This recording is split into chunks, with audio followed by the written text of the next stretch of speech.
Hey guys, today we will discuss about refractive index.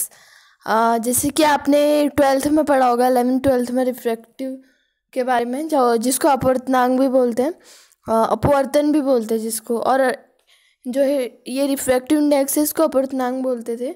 तो refractive index है क्या actual में? आपने जैसे पढ़ा होगा रिफ्रैक्शंस में आपने क्या पढ़ा था कि जब भी हम कोई रे जो है, ये वाली रे इंसिडेंट कराते हैं किसी प्रिज्म में, या फिर कोई ऐसा जो मतलब रिफ्रैक्ट कर ले लाइट को, ठीक है, तो वो जो लाइट होती है वो थोड़ा क्या हो जाती है, नॉर्मल से थोड़ा क्या हो जाती है, रिफ्रैक्ट हो जाती है, ठीक है, जिसकी वजह से उसको रिफ्रैक्ट बोलते हैं। तो यहाँ पे the refractive index of a substance is defined as a ratio of velocity of light in vacuum. Vacuum में जो उसकी वेलोसिटी होगी, और एयर भी, वैक्यूम को एयर भी बोलते हैं, ठीक है, टू दैट इन सब्सटेंस। तो यहाँ पे refractive index n equals to क्या होगा, velocity of light in substance, ठीक है। सब्सटेंस में लाइट की क्या वेलोसिटी है, आपने किसी सब्सटेंस में, मान लो आपने प्रिज्म में लाइट डाली, ठीक है, तो प्रिज्म में लाइट डालने के बाद वो क्या हो जाएगी, रिफ्रैक्ट हो जाएगी, ठीक है।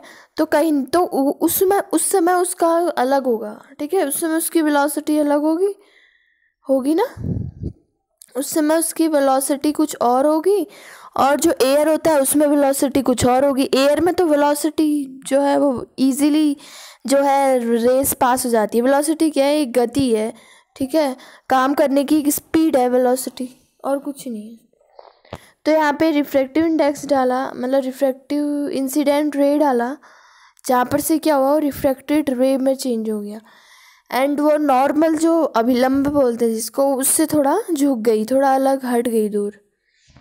तो नीचे हमने लिक्विड लिया, ऊपर एयर लिया, ठीक है। तो जो इंसिडेंट रे था एयर में वो अलग है, वो आई है, और जो लिक्विड में है वो आर है। When a ray of light passes from air into a liquid, its direction is changed। जैसे हम एयर से लिक्विड में कोई चीज़ पास करते हैं, आप अगर ऊपर से एयर से पानी की बाल्टी में लाइट डालना, तो वो क्या हो जाती है, वो सीधी नहीं पड़ती, वो लाइट थोड़ा क्या हो जाती है, झुक जाती है, ठीक है, तो वो चेंज हो जाती है। तो refraction, the refractive index of a liquid with respect to air is given by Snell's law. Snell's ने एक लॉ दिया था, वो ये है, n equals to sine i upon sine r. Sine i क्या है, वहाँ पे जो एंगल बनेगा, कहाँ पे, एयर में, ठीक है। जब आप इंसिडेंट करा रहे हो तो नॉर्मल से रेस के बीच में जो एंगल बनेगा वो साइन आई हो गया, एंड जो रिफ्रैक्टिव एंगल बनता है उसको साइन आर बोलते हैं, ठीक है। ये हुआ, इस चीज़ को देख लेना। And because of refractive is a ratio, it has no unit. इसकी कोई यूनिट नहीं है, ये एक रेशियो है एक टाइप का, ठीक है। एंगल्स के, वो दोनों के बीच के एंगल्स है, तो उसका कोई यूनिट नहीं है। स्पेसिफिक रिफ्रैक्शंस क्या होता है, इसलिए लॉरेंज ने दिया था। Lorenz purely from theoretical considerations derive the following relations for a refractive power for substance. किसी रिफ्रैक्ट करने की पावर किसी सब्सटेंस से, ठीक है, मान लो अब प्रिज्म की अलग होगी, लिक्विड की अलग होगी, वाटर की अलग होगी, अलग अलग जो सब्सटेंस होंगे उसमें अलग अलग पावर होगी रिफ्रैक्ट करने की, ठीक है।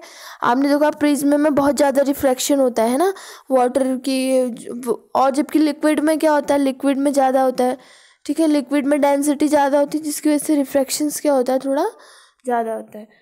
तो यहाँ पे स्पेसिफिक जो रिफ्रैक्शन है उसका formula n² - 1 upon n² + 2 into 1 upon d, ठीक है।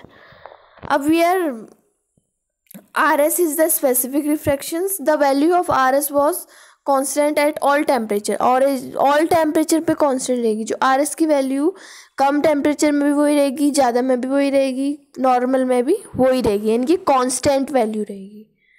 और मोलर रिफ्रैक्शंस क्या होता है, it is defined as the produce of specific refractions and molecular mass, ठीक है।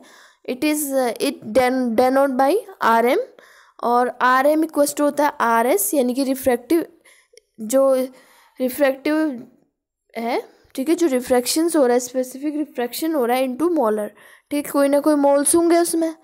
And R M equals to क्या होता है, यहाँ पे हमने देखा था आर एस का फॉर्मूला ये था, इसको हम पुट कर लेंगे यहाँ पे इंटू एम अपॉन, ये डी था ना, 1/d था, तो एम से इंटू होगा तो m/d।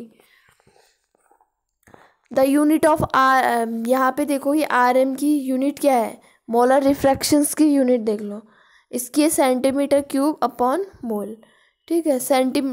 एम मतलब डेंसिटी उसकी सेंटीमीटर क्यूब होगी, डी सॉरी एम मास होगा, उसका सेंटीमीटर क्यूब होगा, डी डेंसिटी है जिसका क्या होगा, मोल होगा।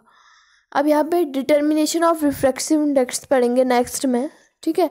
आप इस नोट्स को नोट कर लेना, बीएससी में इम्पोर्टेंट है, ठीक है। इस पॉज करके स्क्रीनशॉट ले लेना प्लीज़। अगर पसंद आए तो like share and subscribe. Thank you.